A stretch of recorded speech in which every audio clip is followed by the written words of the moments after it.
આગળ વાત કરીએ બનાસકાંઠાના સાંસદ ગેનીબેનનો અંબાજીમાં હુંકાર. ગેનીબેને હુંકાર કર્યો છે અંબાજીમાં. ગામમાં દારૂ વેચાતો હોય તો નામ અને નંબર મોકલી આપો. સર્વે કરી એક યાદી બનાવી ગૃહ વિભાગને મોકલીશું. આ વાત ગેનીબેન ઠાકોરે કરી છે. દારૂની માહિતી મોકલનારનું નામ ગુપ્ત રાખવામાં આવશે. આ વાત પણ તેમણે કરી.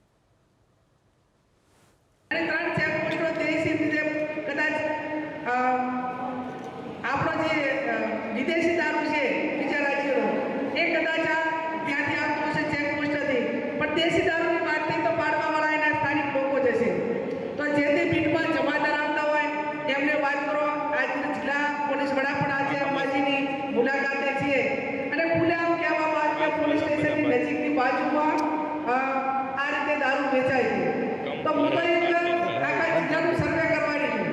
દરેક ગામમાં કે ગામમાં ઇંગ્લિશ દારૂ વેચવાવાળા કેટલા, દેશી દારૂ પાડીને વેચવાવાળા કેટલા, બહુ ઓછા બનાવવા છે. આપણે એમને ડાયરેક્ટ વિનંતી કરશું કે ગમે એમની મોટી દુકાન હોય પણ એમાં કોઈ કસ્ટમર ના જાય તો ભલે ને લઈને બેઠો જનજાગૃતિ લાવવી પડશે કે આપણા લોકો દારૂ પીવા ન જાય તો ગમે એટલું લાઈન બેઠે તો ભલે લઈને બેઠો, પણ એમાં ક્યાંક ને ક્યાંક લોકોની જનજાગૃતિ પણ ખૂબ જરૂરી છે.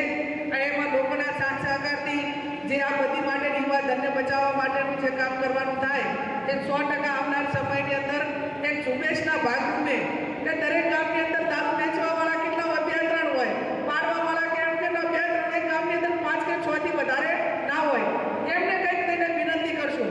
જે તે બીટ જમાદાર છે એમને કહીશું કે ભાઈ તમારી બીટની અંદર આટલા જણા દારૂનો ધંધો કરે. ચેકપોસ્ટો આવેલી અને 3 ચેકપોસ્ટો દેશી રીતે કદાચ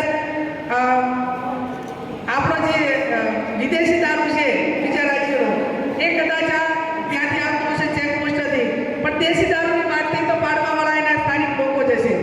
તો જે તે બીટમાં જમાદાર આવતા હોય એમને વાત કરો. આજના જિલ્લા પોલીસ વડા પણ આજે અંબાજીની મુલાકાતે છીએ અને ખુલ્લેઆમ કહેવામાં આવ્યું કે પોલીસ સ્ટેશનની નજીકની બાજુમાં આ રીતે દારૂ વેચાય છે.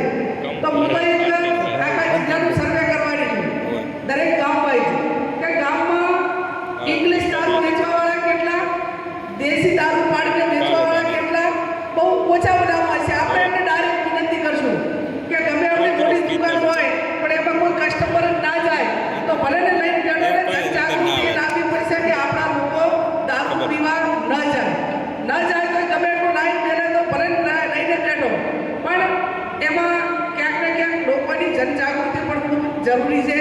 અને એમાં લોકોના સાથ સહકારથી જે આ બધી માટે યુવા ધનને બચાવવા માટેનું જે કામ કરવાનું થાય એ 100% આવનાર સમયની અંદર એક ઝુંબેશના ભાગરૂપે કે દરેક ગામની અંદર દારૂ વેચવાવાળા કેટલા હોય, 2-3 હોય, પાડવાવાળા કે એમ કેટલા 2-3 એક ગામની અંદર 5 કે 6 થી વધારે ના હોય. એમને કંઈક થઈને વિનંતી કરશું. જે તે બીટ જમાદાર છે એમને કહીશું કે ભાઈ તમારી બીટની અંદર આટલા જણા દારૂનો ધંધો કરે છે.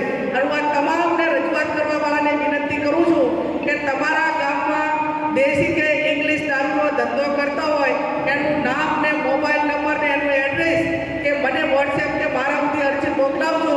એટલે હું તમને ખાતરી આપું છું તમારું નામ જાહેર કરવામાં નહીં આવે.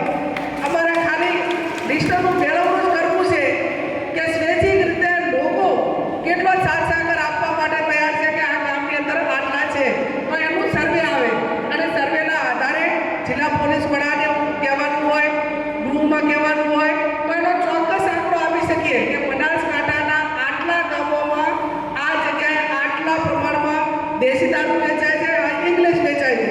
તો એની કાર્યવાહી હોમ ડિપાર્ટમેન્ટ મારફત કોઈ કરવામાં આવે છે કેમ એ માટે પૂરી કટિબદ્ધ એક જવાબદારીપૂર્વક એ બધીને ડાબવા માટેનું કામ અમે કોંગ્રેસના સૌ આગેવાનો કરશું એની હું જાહેર જનતાને ખાતરી આપું છું.